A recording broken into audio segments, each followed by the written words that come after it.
Hero ஹீரோயினோட personal ஃபோட்டோஸை யாரோ இன்டர்நெட்டில் அப்லோட் பண்ணிடுவாங்க. நீங்கள் 2 பேரும் காருக்குள்ளே இருக்கும்போது ஃபோட்டோ எடுத்ததே நான் தான். இப்போவும் ஒன்றும் கெட்டு போல, நீ எனக்கு கேர்ள் ஃப்ரெண்ட் ஆயிரு, உன்னை இந்த பிரச்சனையிலேருந்து நான் காப்பாற்றுறேன்னு ஹீரோவோட கசின் சொல்லுவான். அங்கேயே அவனுக்கு ஒரு அறையை விட்டு ஹீரோயின் அவனை எல்லாரும் முன்னாடியும் இழுத்துட்டு வருவா.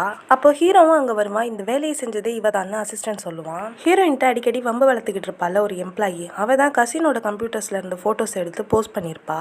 உனக்கு எவ்வளோ தைரியம் இருந்தால் இந்த மாதிரி காரியத்தை பண்ணியிருப்பான்னு ஹீரோ கசினா அடிக்க போவான். உனக்கு தான் ஏற்கனவே கல்யாணம் ஆயிடுச்சுல, அப்புறம் எதுக்கு இவ பின்னாடி சுத்திக்கிட்டு இருக்க, இவ எனக்கு கேர்ள் ஃப்ரெண்டா இருக்கட்டுமேனு கசின் சொல்லுவான். இவளை பத்தி தப்பான நியூஸ் ஸ்ப்ரெட் பண்றதுக்காக தான் நீங்க ஜாயின் பண்ணியான்னு ஹீரோ திட்டுவான். நான் ஒன்னும் போய் சொல்ல, இவ உண்மையாவே ஒருத்தனோட அஃபேர்ல தானே இருக்கான்னு எம்ப்ளாயி போட்டோஸ் எடுத்து ஹீரோட்ட காட்டுவா. நீ உன் எல்லையை மீறிட்ட, இப்ப என்ன அந்த போட்டோல இருக்கிறது யாருன்னு தானே தெரியணும், அது நான் தான், இவன் என் ஒய்ஃப்னு ஹீரோ எல்லாரும் முன்னாடியும் வச்சு சொல்லிடுவான். இவன் பேசினது கேட்டு அங்கே உள்ளவங்களுக்குலாம் ஷாக்கிங்காக இருக்கும். ஓ ஒய்ஃபான ஹீரோவோட கசினும் ஷாக் ஆகிடுவான். நீ இப்போவே இந்த கம்பெனியை விட்டு வெளில போகிற, நீ செஞ்ச இந்த காரியத்துக்காக உன் மேலே லீகல் ஆக்ஷன் எடுப்பேன்னு எம்ப்ளாயை பார்த்து ஹீரோ சொல்லுவான். நான் இந்த இடத்துக்கு என் சொந்த உழைப்பால் வந்திருக்கேன், எப்படி திடீர்னு நீங்கள் என்னை வேலையை விட்டு அனுப்புவீங்கன்னு எம்ப்ளாயி ஹீரோவை பார்த்து கேட்பான். லாஸ்ட் டைம் நீ என் கம்ப்யூட்டர் யூஸ் பண்ணி ஹீரோயினோட ரெசிக்னேஷனுக்கு அப்ரூவல் கொடுத்த, அப்போவே நான் உன்னை வேலையை விட்டு அனுப்பியிருக்கணும், ஏன் தெரியுமா அனுப்பலை, ஏன்னா நான் ஒரு குட் பர்ஃபார்மர், அதனால தானே நான் வேலையில் இருக்கணும்னு நீங்கள் நினச்சிங்கன்னு எம்ப்ளாயி சொல்லுவா. கொஞ்ச நாளைக்கு முன்னாடி ஹீரோக்கும் ஹீரோயினுக்கும் சண்டை வந்திருக்கும். ஹீரோயின் ஹீரோ கிட்ட டிவோர்ஸ் கேட்பா, பத்தாதுக்கு இந்த வேலையும் வேணான்னு ரெசிக்னேஷன் லெட்டர் அனுப்புவா.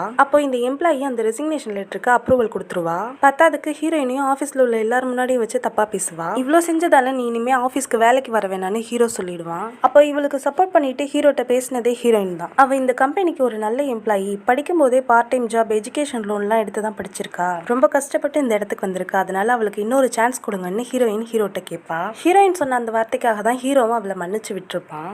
இதெல்லாம் தெரிஞ்சுக்கிட்ட எம்ப்ளாயி ஹீரோயின்ட்ட மன்னிப்பு கேட்பா.